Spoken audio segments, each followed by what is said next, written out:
well, welcome back to the Moves That Matter podcast. I'm Mike Berry, and this week we've got Mr. Michael Looney back.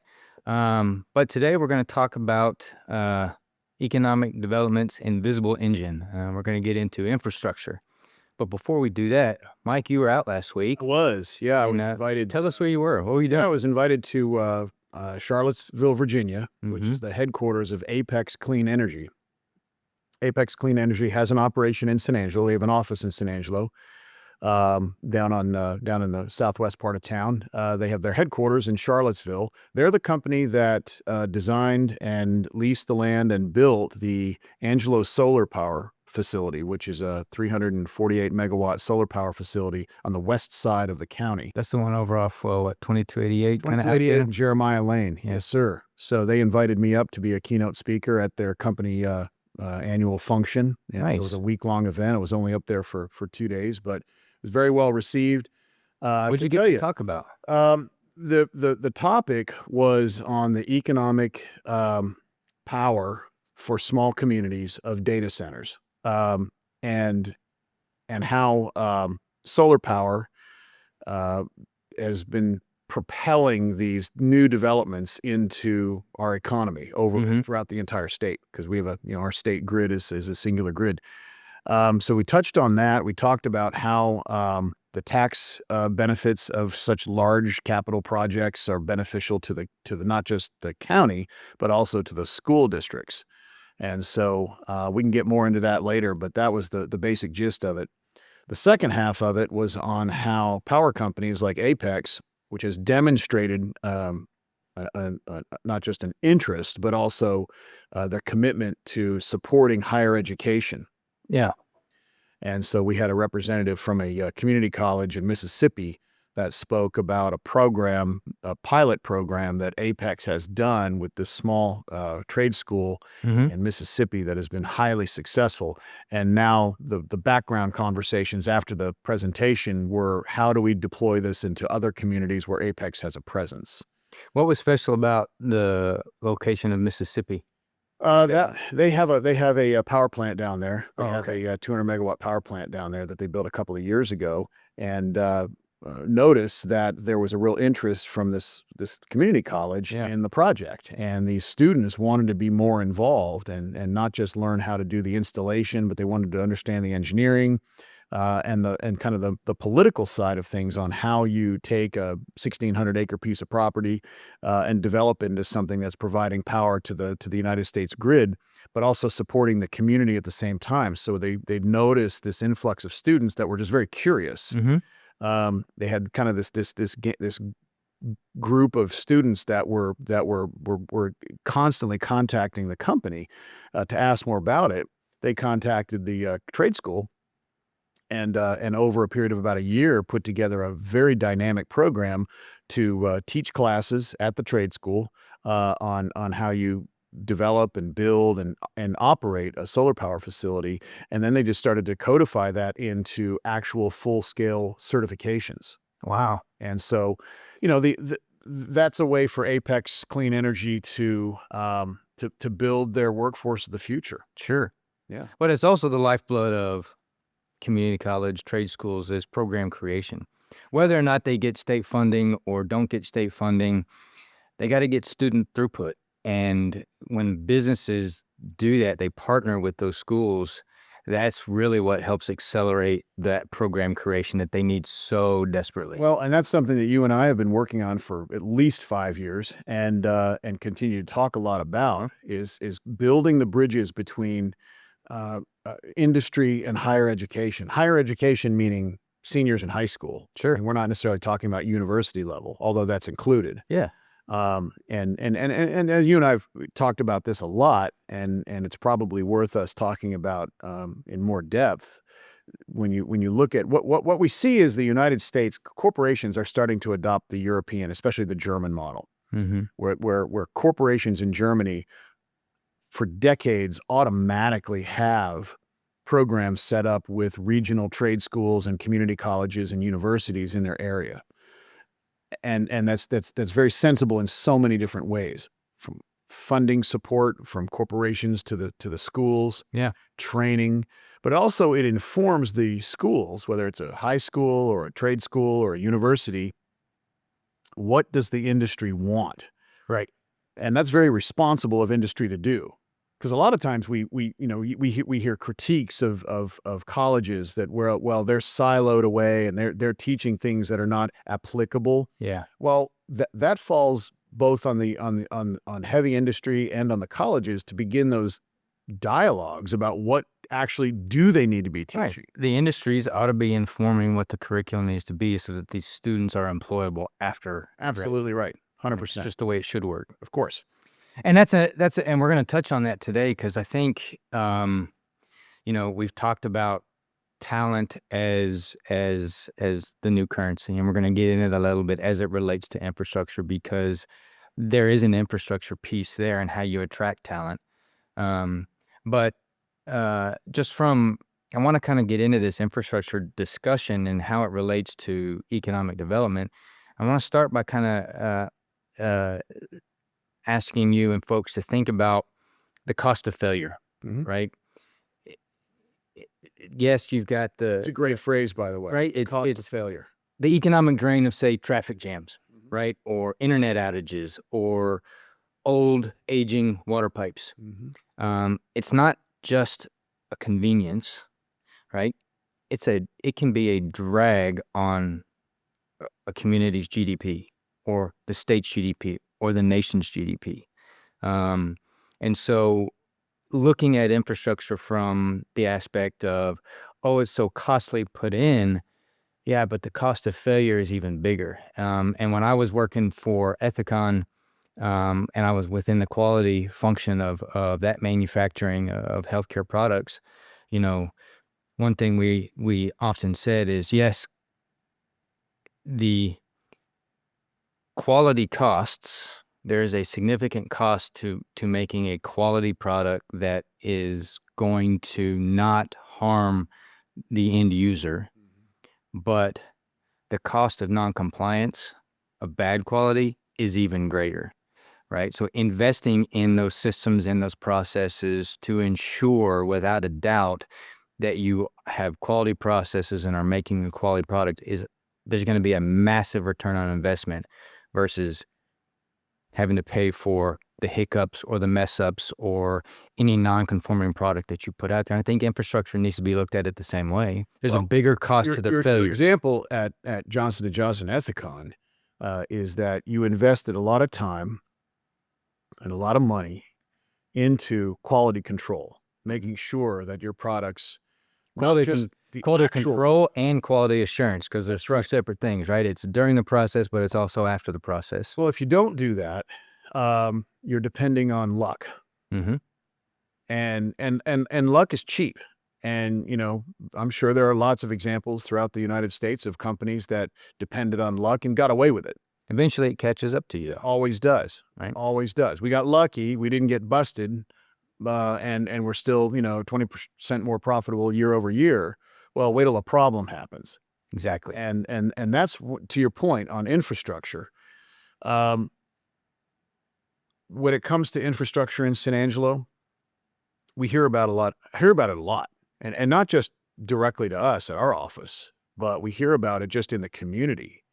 And it's a great topic to be discussing because it is so critical that we talk about this openly, democratically, about the infrastructure improvements that need to be made in San Angelo, not just for attracting new businesses and citizens, but for sustaining what we've got. 100%. And that's a really good point because I'm going to bring that up. But I want to kind of frame the conversation. So you've got a traditional view of infrastructure, and that's your roads, your bridges, your ports, all that kind of stuff, right? Your steel and your concrete. But infrastructure goes beyond that, I think it's fair to say. And kind of this newer view of infrastructure really touches on concepts of resiliency in your infrastructure, the digital age, and even this social infrastructure that exists. I think the key point here is that we're no longer just building, but we're building assets that have to withstand change, whether that change is environmental or economic, geopolitical. It's got to withstand change. It's It's got to be efficient, and it's got to be financed in a way that is sustainable for the community. Well, and I think that the city of San Angelo is doing a great job with the resources they've got. And that's one of the things that constrains a lot of communities, not just San Angelo. I mean, it happens in Northwest Houston. That's where I'm originally from. Tremendous constraints. And it's not just like you said, bridges and overpasses and concrete. It's the water infrastructure. It's the natural gas infrastructure. It's the electrical conduit. It's the fiber conduit. And it's the redundant fiber. You build fiber, that's great, but what happens in 20 years? So you have to future-proof your infrastructure. There you go. And you have to pay for it now. Yep. Because if you don't have it, your economy will start to die. It's just really blunt. Yeah. So I'll give an analogy, right? So if hard infrastructure, your concrete, your steel, your roads, your bridges, if hard infrastructure is the skeleton, then your digital infrastructure, your broadbands, your 5G, your all of that, right? That digital infrastructure is likened to your nervous system. And then the social infrastructure, that's your schools, that's your hospitals, all that kind of more quality of life kind of piece is what you could consider like your immune system. And all three have to be healthy for the economy to thrive, right? That's right. Same thing with your body. Unless all three are working in concert, you're sick, you're dying, you're not healthy. The economy is moving backwards. It's retracting. Well, and using that really good example of a circulatory system and a nervous system, the care, I mean, let's talk about a human being. You have to keep it strong. You have to exercise it. You have to stress it. Anybody who works out at a gym would know that. And you got to give it time to repair. That's right. But economically, the strains are finding ways to build your economy so that you can get the tax yields in which to do these kinds of infrastructure improvements. There you go. That's the hard part. Right. The price of progress is always difficult. It is nothing's free. Nope. But it's going to be cheaper today than it will be tomorrow. 100%. And so I think infrastructure really functions. I want to kind of move into how it affects the supply chains, right? And it's really infrastructure functions as an anchor for the supply chain. I mean, most people know about supply chain issues because we all just went through the pandemic. So, right. So it's the empty shelves during the pandemic because everybody was stocking up because we couldn't trust the supply chain. And it's not that those shortfalls or those pain points in the supply chain didn't always exist. It's just an event like the pandemic exacerbated and allowed them to be exposed 100%. They were the cracks in the dam. Yeah. That dam was holding just fine until the pressure got so great it started to breach. Right. Great example. So we're familiar with it in that aspect, but I think a lot of people don't understand that for like local businesses, poor infrastructure is a permanent supply chain problem. Permanent supply, no matter where you are. But I think that today's, when you look at the national level, our industrial policy, like the CHIPS Act, right? The funding under the national construct, really what that was about and what that is about, it's about shoring up critical supply chains for your semiconductors and your clean energy kind of stuff. That's really what's at the heart of it. There's a gap in the supply chain where it's too spread thin. We're relying on too many other players to function within the supply chain. And there's inherent risks in that. While it may be more affordable to the end user at some end, that was one of the things that got exposed during the pandemic is we were over-reliant on out-of-region suppliers within our chain.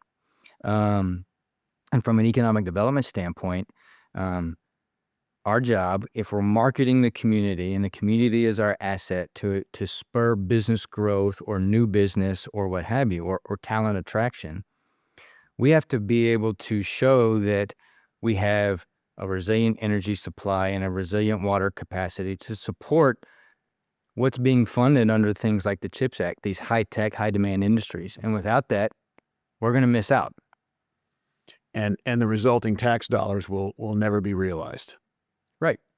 But and infrastructure will suffer. And will suffer. And so the question then becomes, when we're trying to, the question we're trying to answer for these businesses or provide them assurances that we have these capabilities, and that the story that we're telling is not a lie. It's not just a sales pitch, but they're looking at, can we get our raw materials in, and can we get our finished product out reliably and affordably? And that is all dependent upon our overall infrastructure layout, the aging of it, the resiliency of it, and so forth. Well, something else I'd like to interject is when we talk about new developments, new factories, new manufacturing facilities, new warehouse and distribution facilities, the prospect of data centers, which we've been discussing and working on.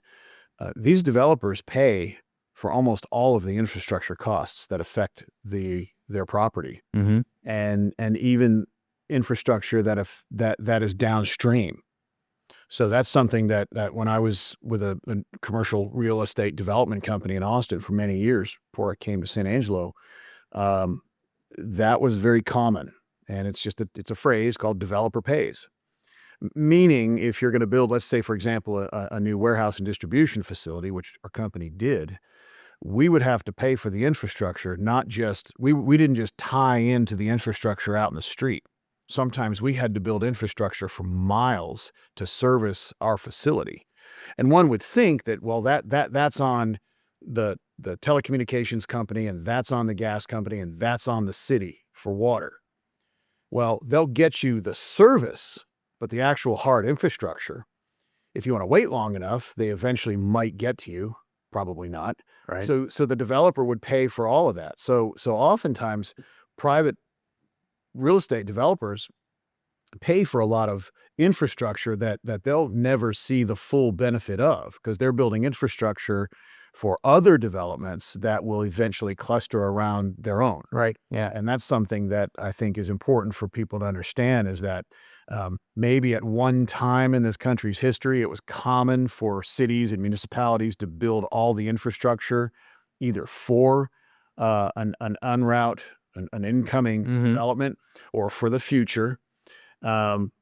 But really, the way it's been the past 15 years, really maybe 20 years, is the developer is expected to pay for all costs. And if that means you have to do a much larger water main going all the way back to the source, you get to do miles of new water line.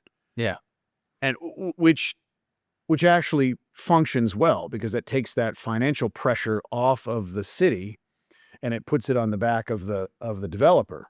The developer is going to directly benefit from that new infrastructure, but frankly, the developer probably doesn't necessarily want or need all of the infrastructure that can be tapped into downstream for other developments that they're not even related to. And that's just the way the industry runs. Yeah, but at the same time, that actually benefits the end business or the developer, because they're going to get it done faster. No question about it. And probably cheaper than what your municipality could get it done. But also what they're doing is they're essentially, and we did this, they're essentially donating new, fully up to code infrastructure that other businesses can tap into, literally. Yeah. Whereas, like I said, maybe in the old days, in a more idealistic world, the community, the municipality would provide all the infrastructure. Yeah. Which to a lot of people would seem reasonable, but not the case, especially not nowadays. And a lot of times that's because a municipality. And we've seen this example in San Angelo, where they'll say, yeah, we could run that extra mile of water line, but we didn't know we were going to be running that extra mile of water line. We never budgeted for it. We didn't know we were going to be compelled to do that, because this is a whole new, manufacturing facility opportunity. And so the manufacturer just pays for it, because the city theoretically could pay for it, but it might take years. It's going to slow the process. That's right. And they don't have time. Business will not wait. Right. So shifting into the kind of talent piece of infrastructure, and how infrastructure, or the lack thereof, or the availability of, can affect economic developers, increasing focus on people and well-being. And we've said before that talent is a new currency, and that's a significant focus. But that doesn't mean that our focus on people and talent and attracting talent is taking a focus away from infrastructure. Because without the infrastructure, the people aren't going to come. And what I mean by that is that people choose places with high quality of life. That's right. Thankfully, San Angelo has one of the highest quality of lives within the state of Texas. That's right. Against all other metros. Provable. But fast internet access for remote work, green spaces, outdoor activity opportunities, an efficient transportation system are all basically non-negotiable items and amenities that people demand today. And you're never going to get them there without those existing. You have to, that has to be a primary focus. Conversely, you have this kind of infrastructure that you just described. Corporations want to expand. They want to recruit to San Angelo. They want to be here. And we can talk about that more in the later on in this podcast if you want to. Those companies become taxpayers, heavy duty taxpayers. And that allows the municipality to do more of the quality of life projects that we all get to enjoy, not just the company. Right. So really, we hear a lot about corporations and their singular focus on their product manufacture and distribution, whether it's services or whether it's actual hard products like Ethicon. But we also, I think, need to take a step back and realize something that you and I get to see a lot of. And I think a lot of people don't, and that is the presence of these larger operations does so much for the community that no one really knows. I mean, you get a new road paved, a demonstrable percentage of those tax dollars that helped redo a road, a major arterial, came from tax dollars derived from the presence of several manufacturers in San Angelo. Yep.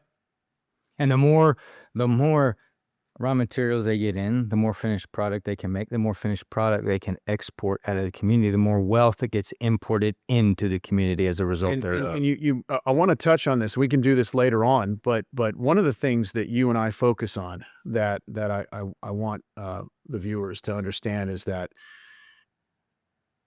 we and other members of our community that partner with us focus on companies that we study very carefully, and we want to understand the durability of their business model and their products that they make, whether it's services or whether it's actual materials like sutures or like steel products. Do they have a future? Is their business durable? Is it sustainable? Is it a 40-year long project or health of that company that we can foresee 40 years into the future, 30 years into the future, as opposed to a trend or a fad, which we've seen a lot of economic developers have called us and spoken to us about how they were compelled to chase fads and those fads didn't work out. And we've actually waved some of those off. We have. Successfully. Absolutely we have. Yeah. So you brought up water, and I think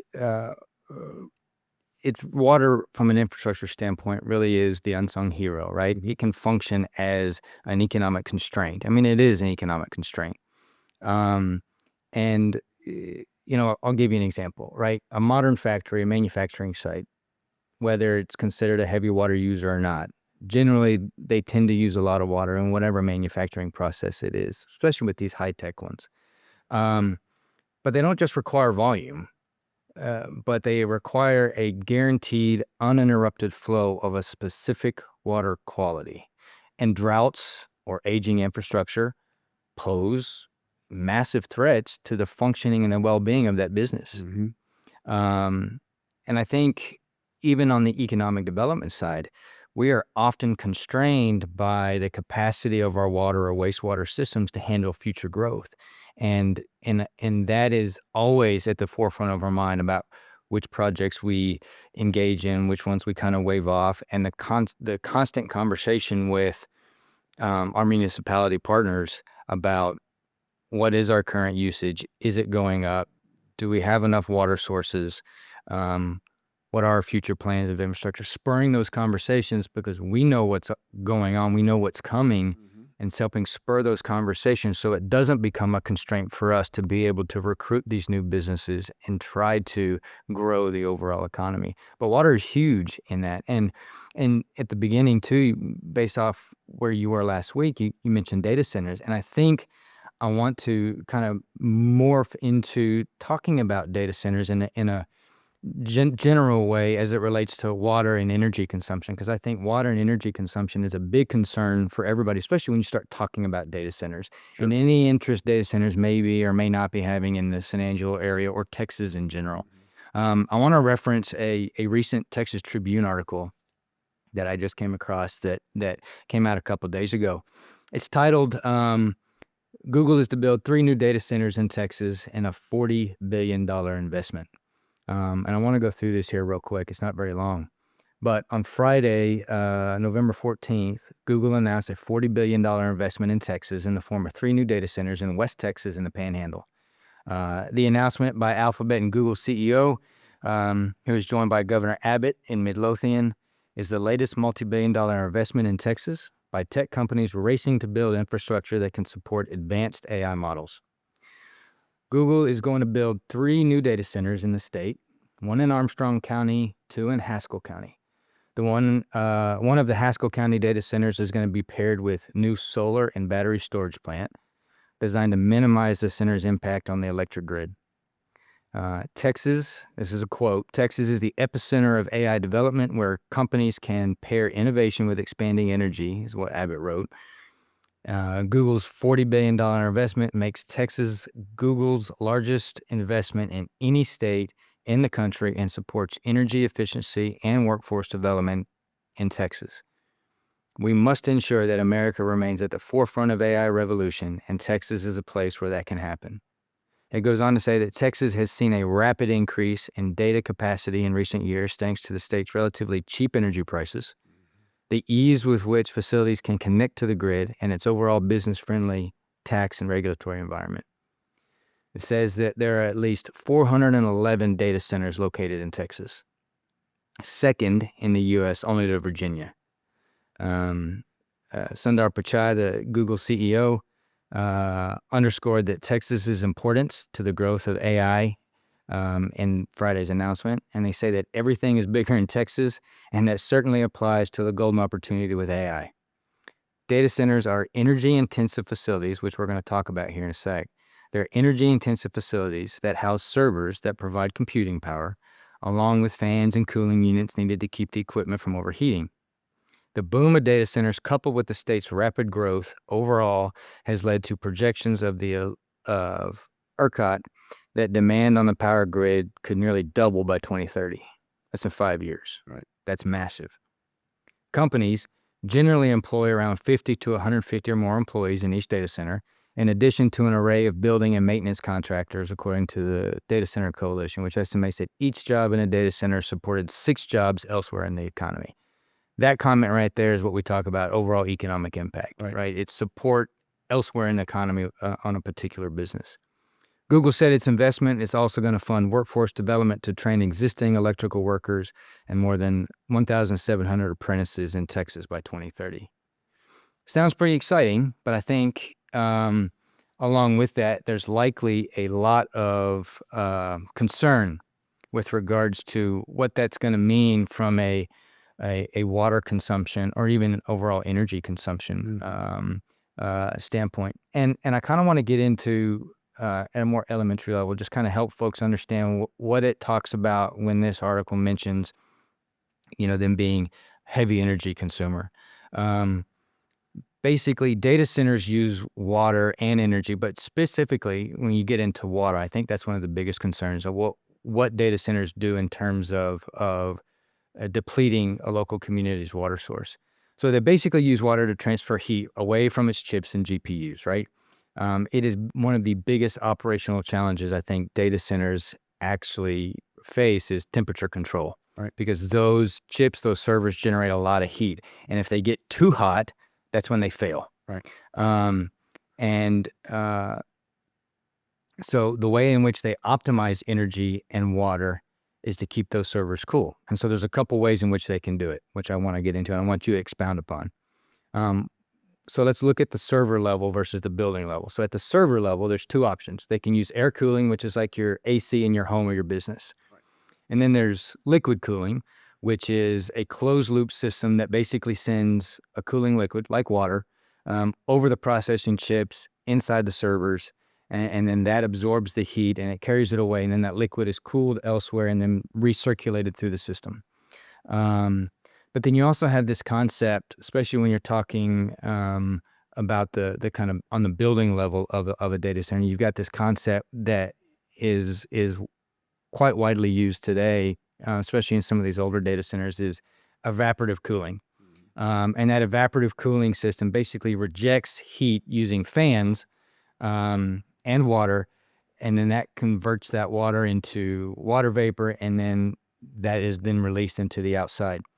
That option consumes a lot of water. It does. But on the flip side, it's actually more energy efficient than your standard air conditioning. Mm-hmm.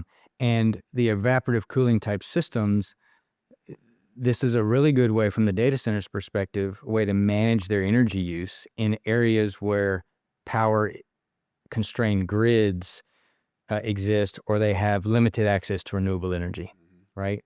In water-stressed regions, like West Texas, where water needs to be prioritized for quality of life, not just for business use, that's where evaporative cooling really ought to be avoided. Right. Closed loop systems, in fact, the latest stat is that they can actually reduce water use by up to 70% from your standard evaporative cooling data center. That's significant.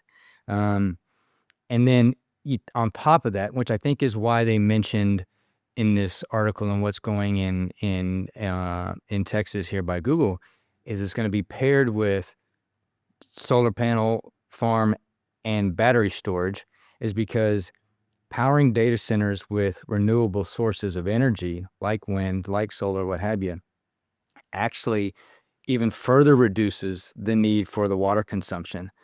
And the more what you would call clean energy deployed to power these facilities across the board is going to reduce one's power consumption. On the business side of it, that reliance on less energy intensive apparatus like ACs moving towards that liquid cold closed loop cooling systems is on the business is actually going to cut down their operational costs significantly as well, and support basically the industry's ability to move to more sustainable practices. So add to that for me. Well, the earlier generations of data centers, and the scale that we're talking about of what a common data center facility, which is usually between 4 and 6 buildings, campuses. You'll see some data centers that are located within city limits, like in Houston and in Dallas, Fort Worth area. A lot of them up there, very small, and they will utilize usually a closed loop system, a very water efficient system, even though they could use an evaporative cooling system, which is actually more efficient. It cools better, it cools faster, and it's more controllable.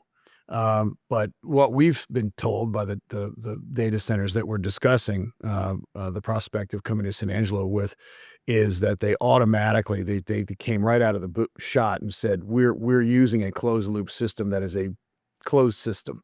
Yeah. Once you charge the system, the only water use is really for break rooms and bathrooms. So once you charge the system, and it's usually about between 1 and 2 million gallons per building. It's a single charge. Kind of like the radiator in your vehicle. Yeah. You don't constantly replace the water. You're just charging it one time, and it stays within the system. One of the companies even told us that the last thing they want is any kind of evaporation or bleed. There may be a very tiny amount of natural evaporation over a period of years, but that would be obviously very quickly replenished. Now, if you look at the earlier generations of data centers, most of them were situated near highly populated areas in colder climates. We've seen a lot of them, as you said, in Virginia, Loudoun County, Yeah. which is really where most of the major data centers started in this country. Massive cluster of data centers in central Iowa. And we've spoken to the economic developer up in that area, understanding, their experience with those. Those were older systems. They called those Gen 1s and Gen 2s. And oftentimes, because they're in a colder climate, they didn't have to rely as heavily on their evaporative cooling systems because metaphorically, they said half the year they can just open the doors. It's very dry and it's very cold.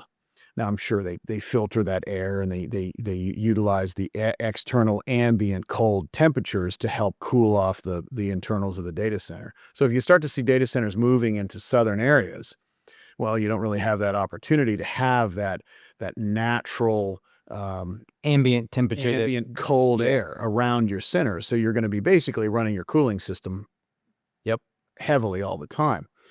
And even then, you're seeing that those data centers, those Gen 3s and later generations, which we're talking about for the potentiality of our area and which we've seen in Dallas-Fort Worth, they use a closed-loop system.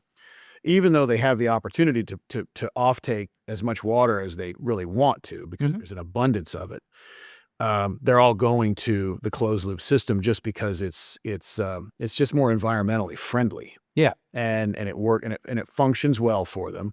So they're willing to make those investments in a more expensive system, but it puts less pressure on the community's water supply. A whole lot less. More environmentally responsible. But it is. And one of the things that you and I investigated when we started exploring, discussions with these data centers that are very interested in the Concho Valley, is obviously what's your water usage? And they said, we're not going to build a multi-billion-dollar campus and then run out of water. That's a hard call to make to your data centers, to your hyperscaler tenants and your investors. Sure. Oops, we ran out of water. Not only have we agitated the community, we've now, potentially used up more water than we thought we would. Now we've got a problem. They don't want that conversation. They want to avoid that completely. They want to make absolutely certain, not just for moral reasons that they're good stewards of the environment, but they have to make absolutely sure that they have a cooling system that doesn't rely on limited water.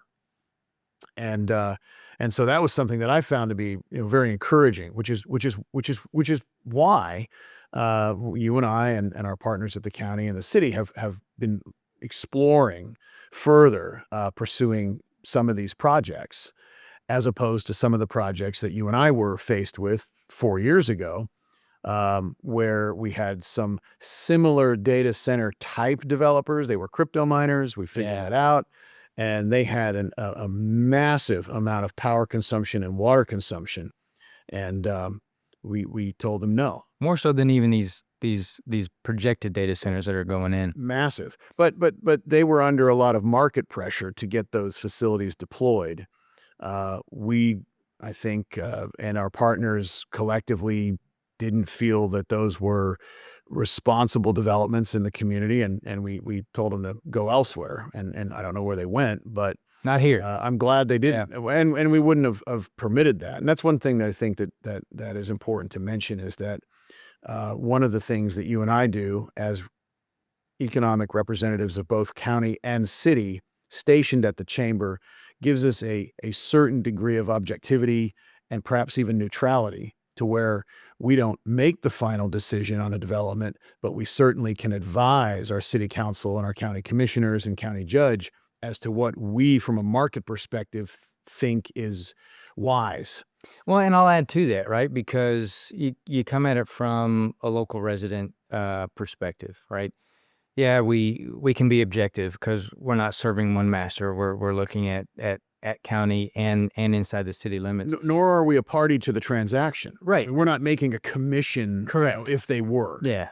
But I think what we also bring to the table that might be different in some other communities, right? Within the economic development career field, it's very common to, ever so often move from one community to the next as you grow your career and you progress and whatnot. But from you and I's perspective, we've been here since the early 2010s. Yeah, we were transplants, but we've been here for almost 15 years, each of us individually. We were pioneers. We wanted to be here. And so when we look at these projects, we're not just looking at them as, oh, this is our job and we need to advise the city and the county on what's good economically, but we also have a unique perspective because we look at these from, we live here. That's right. Do I want this here, and how is this going to affect my quality of life or my well-being or my family? And you don't necessarily always get that when you have a rotating economic developer that's coming in and out from somewhere else that really is not Very good invested point. personally in the community that they're working in. No, and to touch on that a little bit, to explain to the viewers, it's very common, and you and I are uncommon. We've weighed anchor. We're here. Mm-hmm. This is our community. We have ownership of it. We believe that. You do get a lot of economic developers that are basically brokers. They're basically hired guns that go from community to community. They usually do 3 to 4 year stints, and they're constantly moving. And if they, let's say, recruit a manufacturer that sounded good on paper, promised big tax yields and great jobs, but didn't really provide nearly what they said they would, that economic developer washes their hands of it and they walk away. They go to another city in another part of the country, and they probably wash, rinse, repeat, and do the exact same thing. They chuck that up for a win, build they're a resume. looking for wins. Mhm. They're building their resume, and then the community gets to deal with the effects of whatever it was that they managed to recruit Years or down the road. expand years down the road. And so that's something that I appreciate you mentioning. And that's something that I know is very dear to us, because in our office, that's probably the first thing we think about when we talk about a new prospect, a new manufacturer, or a data center, or some other kind of service provider, even financial institutions, things like that, medical device manufacturers, research and development facilities. Would we want to live next door to it? Yeah. Would we be comfortable living a quarter of a mile away from this facility? And that's why we said no to the Bitcoin miners. That's exactly what we No, did. I don't. They weren't happy, if you remember. No, They were very disappointed. They They were very disappointed. they were surprised we said no. They were shocked we said no. I But told them no twice. it's something I've told you before many times. No is the bigger yes, That's right. right? And if we had said yes to those folks, we would have been missing out on our ability to build the homes we need to build. We just had that conversation with Mike Pratt's about the hole we're in with what we need in terms of houses built from the last 5 years and what we need in the houses built in the next 5 years.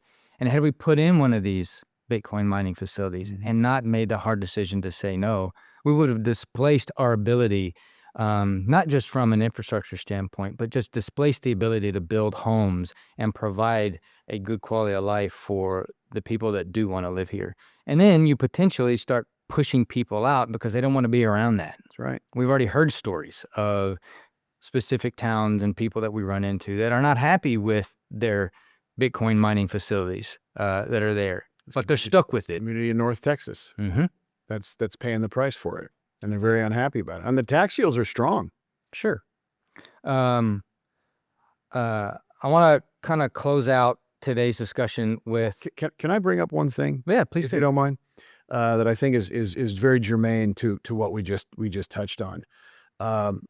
There are a lot of questions about crypto mining, AI compute facilities, and data centers, and there are 3 completely separate types of All facilities. different. The facilities that you and I are engaged with discussions on are data centers. And what is a data center? A data center is basically a warehouse. Mhm. Really what it is. It's a tilt wall, concrete wall construction warehouse filled with racks and racks and racks of servers. And these servers, I toured one a couple of months ago in the Austin area to get an idea of what they really look like on the inside. And these are basically off-the-shelf little servers, maybe 2 feet wide by 2 feet deep and maybe 7 inches high. stacked to the ceiling, all daisy chained together with cabling. And I remember making the remark to the gentleman who was touring me through one of the facilities. This feels rather low tech, and he said it is. And I said, well, what's on these things? What do they do? And he said, all the emails, all the pictures, all the files, all the things that you save on your server, whether you have an offsite server, you have your hard drive on your computer, which is contained and portable. But a lot of that is linked into a server somewhere. It's your cloud. It's your cloud. Mm-hmm. And instead of having your server racks stacked up in the closet in your office, you essentially rent rent space for your data somewhere else. Mm-hmm. And usually your IT provider negotiates that, and they provide that your data, your bits and bytes, and all your pictures and all your files are going to be stored somewhere. That's really what it is. It's essentially a library with digital information. Most of it, and I thought this was very interesting, 90% of it will never be accessed again. It's literally storage, but you don't know what 10% you're going to need. Exactly. It's all those emails you never delete. That's exactly right. And it has to be stored somewhere. And it's funny. That's what a data center is. It's funny you say that. Crypto mining center and an AI compute center are completely different. And they have different power needs, different cooling needs. Much bigger power needs. Noise yields. And so, anyway. It's funny. It reminds me of when I was in the corporate world, and there was this big push to go paperless. We were trying to figure out ways to go paperless. Mm-hmm. When we're manufacturing a particular product, there's this massive design history file that used to be all on paper, and it's just this Bible of documents that was basically gave the life cycle of everything that was ever done to the raw material, to the product, who touched it, what machine it was on, what line it ran on, where it came from, where it's going, all of that. And they were printed and filed, and there was this big push on all things to go paperless. Well, nobody really thinks about what does that really mean to go paperless? Mm-hmm. Yeah, we may be using less paper and ink to print these things, but what you're exchanging that for is more server space to warehouse all this digital data now that you have. And so it's a trade-off, right? Sure. It sounds good. We're going to be green and support a healthy environment. We're going to go paperless, but it's got to go somewhere, and it's got to go in these data centers. And as we transition into this more digitized life where everything is paperless and accessible on your iPhones or your computers or your laptops or what have you, if you like that, by default, you're going to have to like the existence and the increase of these data centers that come along. And the idea here is that we help them facilitate moving towards more sustainable practices with regards to the infrastructure that you have, the infrastructure that you need, and their consuming of the resources that they need to be able to function to provide you those ways of living that you prefer, right? Let's talk for a minute when you talk about the storage of data and the water issue that we talked about, and how the data centers now, whether they're going into a water plentiful environment or a naturally cold environment or a warmer environment near a major metropolitan area, or being in Texas, major economy. What's the size of Texas if it were its own country? Is it the 9th largest in the world? 8th or 9th, yeah. 8th or 9th. So clearly, data center development is something that even if Texas didn't want them as a collective whole, they're coming anyway. Yep. Because they're part of the infrastructure. So if we're going to talk about fiber cabling throughout all of our neighborhoods and cities, you've got to store the data somewhere. Mm-hmm. Let's talk about power for 1 second. One of the questions that I know you and I brought up when we were approached by these data center developers is, what's your power need? And when you talk about that, this is us asking them, mm-hmm. Does that mean that if you build a data center, you're going to be browning out neighborhoods? Because that's a non-starter. Yep. And they said, absolutely not. So we listened to their engineering description of how their power feeds come from the Texas grid through a substation, which they have to. And that's essentially like a separate dedicated circuit. So it doesn't negatively impact any other use other than their direct feed off of the substation. It's like in an office building, you have a direct circuit. which means your electricity feed isn't being shared with multiple other deliverable routes. Because these data centers aren't going where there's not available capacity. Well, they also don't want to go somewhere and begin, and I've not heard of an example like this, but it's certainly some we thought about is, this is us asking the data centers, are you going to cause potential brownouts? Sure. And they said, no, we would not accept that. And not only would they be run out of a community very quickly, but they also would be damaging their own business model, their own ability to function. So that was something that I found very reassuring. But then you and I took the other step of going to our sources at AEP. Yep. And other communities in the United States that have many data centers. And a lot of them are served by other similar power distributors like AEP. Yeah. We asked them the hard questions. And I think you and I felt, and our electeds that we've debriefed felt confident that it is a safe use and that it's not going to cause any deleterious effects now or in the future. Ultimately, because we have capacity to provide. That's not going to stymie other growth within the economy. And that's the key. Yeah. Because what we obviously don't want is to hamstring you and I and our community and our electeds and our citizenry by saying, wow, look at this shiny new development that we invited into the community and curated and built. And now we don't have power for the new neighborhood that's going to be a mile up the highway. Right. We won't accept that. And we've been assured that is not something that these data centers are going to allow. And they're also very static. I mean, once they're built, they're built. Sure. And meaning the discussions we've had is, well, what is your forecasting for expansion? And what I think was very interesting is that once they build their 2, 3, or 4, or 5 buildings, they're pretty much going to hard stop on that because they know that in the future, they're going to be able to get more compute power out of the existing facilities that they have, and there's no sense in overbuilding the shells. Mm-hmm. And I thought that was very interesting. When we walked through the one example model that we toured in Austin, the developer was very proud to show us all of this conduit that was cut into the building, and they asked the kind of sort of tongue-in-cheek question, "Do you know what that is?" Of course, we said, "Well, how would we know what that is?" And they said, "We don't either. But we know it's for some kind of a hyper-efficient cooling system that we know is somewhere in the research and development phase. Mm-hmm. It will probably be integrated into the building as it moves into its later years.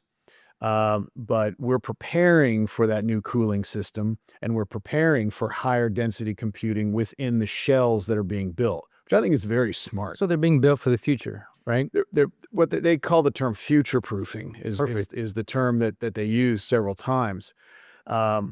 And I asked them, why would you do this? And they said, simply because if we're going to invest this much money, and they're talking in the billions of dollars, they have to be able to pivot the facility. They can't just tear it down and build some shiny new facility. Yep. Because it's going to take them years to pay off that facility. And that concept, and their investors are going to be very, very keen to see how well they manage their money. And I think that frame of mind is important to adopt when you're thinking about infrastructure. We're no longer able to build for the storm of yesterday. You have to look at building and investing into the infrastructure for the next 2 storms, whether that's an environmental storm, economic storm, whatever that is. It's building for what you expect to come or what you don't know is coming, but the just-in-case kind of concept. And yeah, infrastructure is expensive, but the return is huge. And there's an economic multiplier effect I want people to understand. For every dollar invested in infrastructure today, there's a proven economic benefit, usually around $1.50 to $2 in long-term GDP growth and job creation. To the community. Yes, 100%. And so, yes, it's expensive, but it's going to be more expensive tomorrow than it is today. Let's take a minute as we close out to be a little bit more anecdotal, less scientific, less engineering focused. You and I have a very unique perspective. San Angelo has been, I think, a very well-managed community for decades. It's a very attractive community. Businesses don't necessarily, and their employees need to locate in large metropolitan areas. I've used this term before in conversations, both privately and publicly. San Angelo has been discovered, or maybe we should say rediscovered. Yeah. A lot of developers and private equity firms very interested in San Angelo. Many conversations on a weekly basis because it is such a well-located city. You're 3 hours from Austin, 4 hours from DFW, 4 hours from San Antonio. You're an hour and a half away from the Permian Basin, the largest oil play in North America. You're in that, but it's a beautiful city, and it's right in that sweet spot. And do you think what do you think the future holds? Let's do a 60-month forecast. I want to see what you think based on all those factors that you and I communicate with on a weekly basis. No, even if we don't want growth in San Angelo for whatever reason, let's say for some reason we didn't, it doesn't matter, because it's kind of like Austin in the 80s. Yeah. Austin was very, hey, we're good. We're good. We got what we want. We're right sized. They didn't have that term at the time, but you follow? Well, it didn't matter. And the state demographers were saying, Austin, buckle up and get ready. The world is not going to ignore your city. They're not just going to go to DFW, San Antonio, or Houston. They're coming at you. And look at Austin now. It's unrecognizable from 20 years ago. And while we may not see, and it's well done, an Austin-sized growth, I don't think we will. The point is, it's going to grow despite itself. That's right. And we might as well be part of that conversation and help drive the right type of growth at the right pace, rather than just sitting back and letting somebody else determine what that looks like and feels like for us. And that's what, having been in Austin for 20 years in the business, that's what we saw.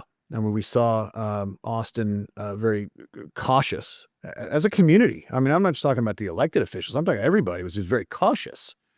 And they went to the outskirts. And they and these developed beautiful developments, but they built whatever they wanted. Yeah. And Austin has, if you will, caught up and is doing a spectacular job on a global scale of downtown redevelopment, infill redevelopment.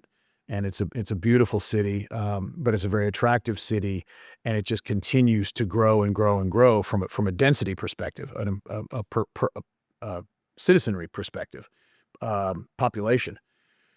And like you said, I don't think that San Angelo is going to experience that, but certainly based on the work we're doing and the conversations we're having and the projects that are in the works,